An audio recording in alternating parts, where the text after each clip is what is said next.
आप सभी का स्वागत है इस ऑनलाइन प्लेटफॉर्म पर। जैसा कि आप पीछे देख रहे होंगे, हमने लिखा है विश्व बैंक।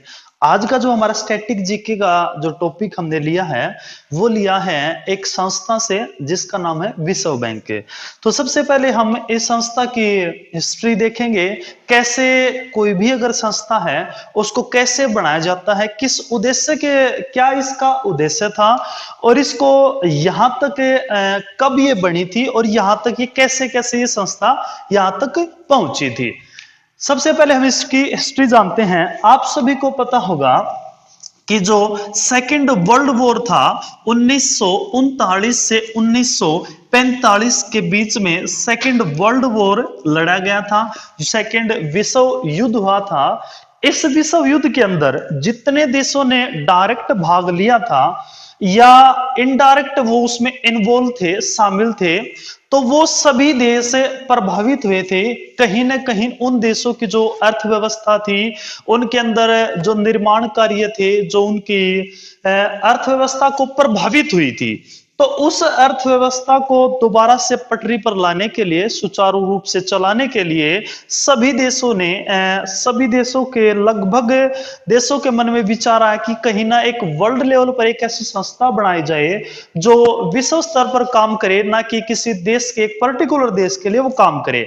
इस उद्देश्य के साथ लगभग 42 देशों के, 42 देशों के शासना अध्यक्षों ने एक सम्मेलन में भाग लिया और ये सम्मेलन वर्ष 1944 के अंदर, जिस सम्मेलन को हम ब्रिटेन वुड्स सम्मेलन के नाम से भी जानते हैं, इस सम्मेलन को हमें नाम दिया जाता है ब्रिटेन वुड्स सम्मेलन। और इसका आयोजन कब किया गया था? 1944 के अंदर किया गया था। और लगभग 42 देशों ने यहां विचार किया, मंथन किया, तब जाके इस संस्था का नाम उभर के आया जिसे हम आज विश्व बैंक के नाम से भी जानते हैं। तो यहां तक अगर हम बात करें यहां से एग्जाम पॉइंट ऑफ व्यू के कि कौन सा क्वेश्चन यहां से बन सकता है या कौन से पूछे गए हैं। अगर हम प्रीवियस ईयर की बात करें तो यहां से एक क्वेश्चन पूछा जाता है, ट्विन सिस्टर के नाम से किस संस्था को जाना जाता है? क्वेश्चन ऐसे एसएससी ने पूछा था, ट्विन सिस्टर के नाम से किस संस्था को जाना जाता है? और ऑप्शन दिया गया था विश्व बैंक एंड आईएमएफ, अंतरराष्ट्रीय मुद्रा कोष। उसके बाद सेकंड ऑप्शन उसमें दिया गया था एडीबी, विश्व एशियन डेवलपमेंट बैंक। तो जो आपका आंसर होगा, ट्विन सिस्टर के नाम से किस संस्था को जाना जाता है? विश्व बैंक एंड आईएमएफ, अंतरराष्ट्रीय मुद्रा कोष। इसको क्यों जाना जाता है? क्योंकि इसी सम्मेलन से ही किन दो संस्थाओं की स्थापना हुई थी? एक संस्था की स्थापना हुई थी विश्व बैंक, दूसरी जो संस्था उभर के सामने आई थी वो आई थी आईएमएफ, अंतरराष्ट्रीय मुद्रा कोष। तो हम इसके शुरुआती उसकी जब बात करते हैं तो शुरुआती उसमें इसके 42 देशों ने 1944 में इस सम्मेलन की कल्पना की, लेकिन इस सम्मेलन की स्थापना जो की गई थी वो जुलाई 1945 के अंदर की गई थी और जगह का नाम था यूएसए।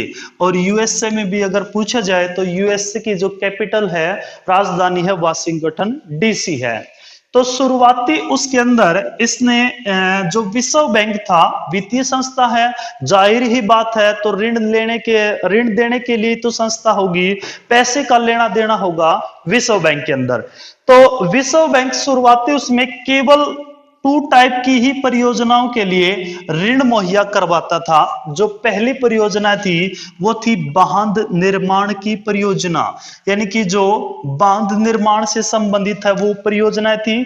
सेकंड जो परियोजनाएं थी वो थी राजमार्ग की परियोजना। सेकंड जो परियोजना थी वो तो राजमार्गों की परियोजनाएं थी।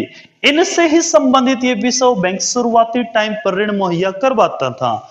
इसके बाद अगर हम बात करें जो भारत सरकार है, भारत सरकार ने भी क्या शुरुआती टाइम में इससे ऋण लिया था? आज भी ऋण भारत सरकार इससे लिए हुए है, ले रखा है। अगर हम शुरुआती फर्स्ट उसकी बात करें तो भारत ने इस संस्था से कब ऋण लिया? 1948 के अंदर भारत ने विश्व बैंक से 64 मिलियन 64 मिलियन यूएसए डॉलर का ऋण लिया था। याद रखेगा, 64 मिलियन यूएसए डॉलर का ऋण लिया था। तो कहीं ना कहीं मन में क्वेश्चन जरूर उठता होगा कि इसके अंदर हमने ये जो ऋण था 64 मिलियन तो ठीक है, लेकिन यूएसए डॉलर ही में क्यों ऋण लिया गया? बाकी तो मुद्राएं और भी थी। क्या पैसे 64 मिलियन में रुपयों में नहीं लिया गया? यूएसए डॉलर ही क्यों आया? तो यूएसए डॉलर इसलिए आया क्योंकि जब शुरुआत इसकी 1945 में विश्व बैंक को की जब स्थापना की गई, तो इसमें सबसे ज्यादा जो पैसा लगाया था वो किसने लगाया था? यूएसए ने।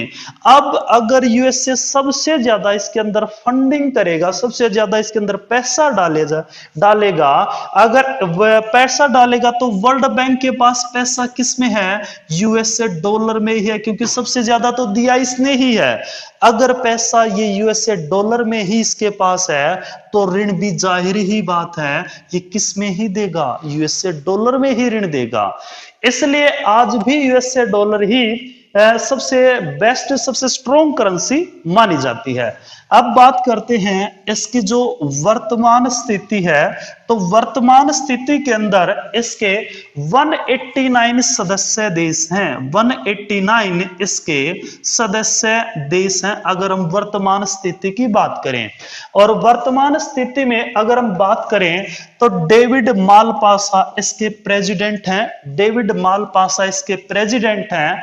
अगर हम बात करें Anshul Kant MD and CFO, MDA India से हैं, ये इंडिया से हैं। याद रखने की आपको जरूर से भी जरूर आवश्यकता है, क्योंकि हो सकता है आने वाले जितने भी एग्जाम हैं उनमें पूछे जा सकते हैं। इनका जो जन्म हुआ था ये इंडिया के रुड़की से संबंधित हैं और 7 सितंबर 1960 को इनका जन्म हुआ था। दिल्ली से ही इन्होंने पढ़ाई की है, दिल्ली से ही। इसके बाद अगर हम बात करते हैं वर्तमान स्थिति के अंदर, तो जो विश्व बैंक है, विश्व बैंक के अंदर 5 संस्थाएं मिलकर काम करती हैं। विश्व बैंक के अंदर 5 संस्थाएं मिलकर काम करती हैं, जिसे हम जानते हैं IBRD के नाम से, और जिसे हम जानते हैं IDA के नाम से, और जिसका नाम है IFA, और एक का नाम है ICISID, और फिफ्थ का नाम है MIGA। ये 5 संस्थाएं मिलकर किसको बनाती हैं? विश्व बैंक को बनाती हैं। और लास्ट प्रीवियस ईयर एसएससी में पूछा गया था, एक चारों के चारों ऑप्शन के अंदर दिए गए थे और पूछा गया था विश्व बैंक किसे कहा जाता है। अगर आपसे ऑप्शन के अंदर ये दिए गए हो और पूछा जाए विश्व बैंक किसे कहा जाता है, तो ऑप्शन नंबर फर्स्ट यानी कि IBRD को ही विश्व बैंक कहा जाता है। IBRD को ही क्या बोला जाता है? विश्व बैंक कहा जाता है। इसके बाद ठीक है, वर्ल्ड बैंक के अंदर जो 5 संस्थाओं से मिलकर बना है, सबसे पहले हम जानते हैं IBRD, international bank of reconstruction development. इसको स्टैब्लिश किया गया था, इसकी स्थापना 1945 में ही की गई थी। हमने आपको बताया भी है, इसी को ही वर्ल्ड बैंक कहा जाता है। और पिछले प्रीवियस ईयर में जितने भी क्वेश्चन पूछे गए हैं, अगर वर्ल्ड बैंक से क्वेश्चन पूछा जाता है या तो पूछा जाएगा प्रेजेंट में जो उसके सीईओ हैं या प्रेसिडेंट है वो कौन है, या पूछा जाता है कि वर्ल्ड बैंक का जो हेडक्वार्टर है वो कहाँ है, या आपसे पूछा जाता है कि जो किसे वर्ल्ड बैंक कहा जाता है। तो IBRD को ही वर्ल्ड बैंक कहा जाता है, क्योंकि हमने आपको बताया शुरुआती टाइम में जो वर्ल्ड बैंक था वो बांध निर्माण और सड़क राजमार्ग निर्माण, यानी कि इसका मेन उद्देश्य मोटो यही था। तो हमने इसमें पढ़ते हैं इंटरनेशनल बैंक ऑफ रिकंस्ट्रक्शन, पुनर्निर्माण संस्था है। इसके बाद सेकंड पर आते हैं हम IFC, इंटरनेशनल फाइनेंस कॉर्पोरेशन। इसको स्टैब्लिश किया गया था 1956 के अंदर। आईडीए इंटरनेशनल डेवलपमेंट एसोसिएशन, इसके बाद इसको स्टैब्लिश 1960 के अंदर आईसीएसआईडी, इस international centre for settlement of investment dispute. ये संस्था क्या करती है, इसके जितने भी सदस्य देश हैं उन सदस्य देशों के अंदर अगर कोई आपस में विवाद होता है तो इसके देखो इसकी आईसीएसआईडी इसकी फुल फॉर्म में है सेटलमेंट ऑफ इन्वेस्टमेंट डिस्प्यूट, यानी उनके अगर मध्य विवाद होता है वर्ल्ड बैंक में किसी सदस्य देश, तो ये संस्था उसके लिए काम करती है। इसके बाद नेक्स्ट उस पर आते हैं, पांचवी जो इसकी संस्था है MIGA, multilateral investment guarantee agency, इसको स्टैब्लिश 1988 के अंदर किया गया था। सभी इसको नोट कर ले, इनकी फुल फॉर्म क्या है। इसके लिए एक ट्रिक बनाई है, जैसे आप इतनी सारी संस्थाएं, 5 संस्थाएं हैं, तो इनके सन भी अलग अलग हैं, एक ही टाइम पर तो सारी की सारी संस्थाओं की स्थापना नहीं हो पाई है। और रही बात इसको कैसे याद किया जाए, यानी कि आप जब भी एग्जाम दें तो एग्जाम के अंदर ये सारी संस्थाओं से अगर कोई भी क्वेश्चन आता है, किसी भी लेवल का कोई भी क्वेश्चन आता है, तो आप उस क्वेश्चन को सोल्व कर पाए। इसके लिए ट्रिक है, देखिए इसके अंदर हमने वर्ड का यूज किया है पहले आईबी। वैसे तो अगर हम बात करें, आईबी हमारी इंटेलिजेंस एजेंसी है, प्रमुख संस्थान है। उसने क्या किया, रेड डाली, आईबी ने रेड डाली आईएफसी में। वहां किसी ने आइडिया दिया कि आईसीआईसी बैंक के पास साइड खाली है और वहां एक मिनी गार्डन है।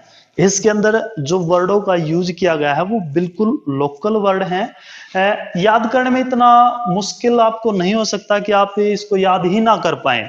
इनसे तो बेटर अगर आप इनका पूरे उनका नाम याद, अगर इस लाइन से किसी भी एक वर्ड को आप याद कर पाते हैं और वो आपको एग्जाम के टाइम पर याद आ जाता है, तो मैं गारंटी देता हूं या वर्ल्ड बैंक से कोई भी क्वेश्चन आपका नहीं रहेगा। तो देखते हैं ये ट्रिक में किस वर्ड से क्या होता है। आईबी, दोनों के दोनों वर्ड वही है आईबी। इसके अंदर आपने लेना है आर और ये डी, तो आपके लिए पहला संस्थान बन गया IBRD। इसके बाद इस लाइन में हम आगे चलते हैं IFC, जिसे हम इंडियन फूड कॉर्पोरेशन के नाम से भी जानते हैं, तो सेकंड है IFC। उसके बाद हम आगे चलते हैं, मैं वहां किसी ने, आइडिया, इसके अंदर IDA, इसके अंदर आपने AE को छोड़ देना है IDA। तो इसके बाद तीसरा संस्थान भी हमारा कंप्लीट हुआ। आगे चलते हैं तो दिया IC, एक ही आपने चूज करना है कोई भी IC। इसके बाद IC आगे हम चले बैंक के पास, तो बैंक के पास साइड, बिल्कुल हरियाणवी ट्यूनिंग के अंदर लिखा गया है साइड। एस, देखो इसके अंदर एस है, तो पहले एस है, इसके बाद आई भी यहां है, इसके बाद डी, इसके अंदर ये साइलेंट है, इसका यूज हमारे लिए नहीं, केवल वर्ड को जोड़ा गया है, केवल शब्द बनाया गया SID। उसके बाद आगे चलते हैं, खाली है वहां एक MI, केवल दो ही लेने MI। उसके बाद अगले वर्ड के भी दो पहले, उसके भी पहले दो, इसके भी पहले ही दो वर्ड GA। तो इस ट्रिक के माध्यम से आप इनको याद कर सकते हैं। इसके बाद प्रॉब्लम आती है कि इनके सन कैसे याद किए जाएं। एक 45 कहता है, एक 56 है, एक 60, एक 66, एक 88 है। भैया जो जीएस है, जीएस के अंदर बहुत सारे सन हो जाते हैं, बहुत सारी डेट हो जाती हैं, किस किस को कैसे कैसे याद रखा जाए। तो कुछ ऐसी ही ट्रिक होती हैं जो आपको एग्जाम के अंदर आपको ज्यादा से ज्यादा मार्क्स अचीव करने में मदद करती हैं। इसके लिए भी ट्रिक है, सन को याद करने के लिए भी आपने बिल्कुल बर्डन नहीं लेना है, कितने सन मैं याद नहीं कर पाता तो आगे मेरा क्या होगा। आप हमेशा ना स्वस्थ रहिए, खुश रहिए, मुस्कुराते रहिए, और कोई समस्या नहीं है, हम आपके साथ हैं। इसके बाद शुरुआत करते हैं। देखिए इनको याद करने की जो ट्रिक है, हमारा जो पहला शुरुआत करते तो स्टार्टिंग होती है जीरो से, हमने इसको नहीं लेना है जीरो। इसके बाद वर्ड आता है एक, वन आता है।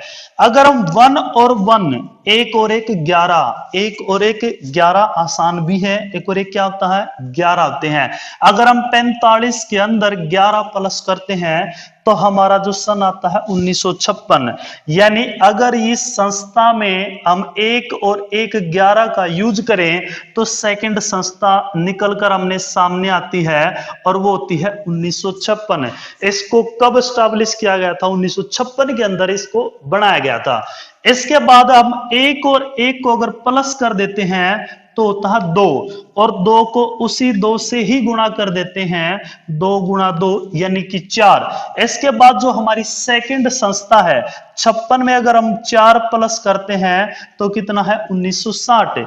यानी कि जो हमारी ये संस्था थी आईडीए, ये कब स्टैब्लिश की गई, किसकी स्थापना कब की गई? 1960 के अंदर। इसके बाद हम फोर्थ उस पर चलते हैं।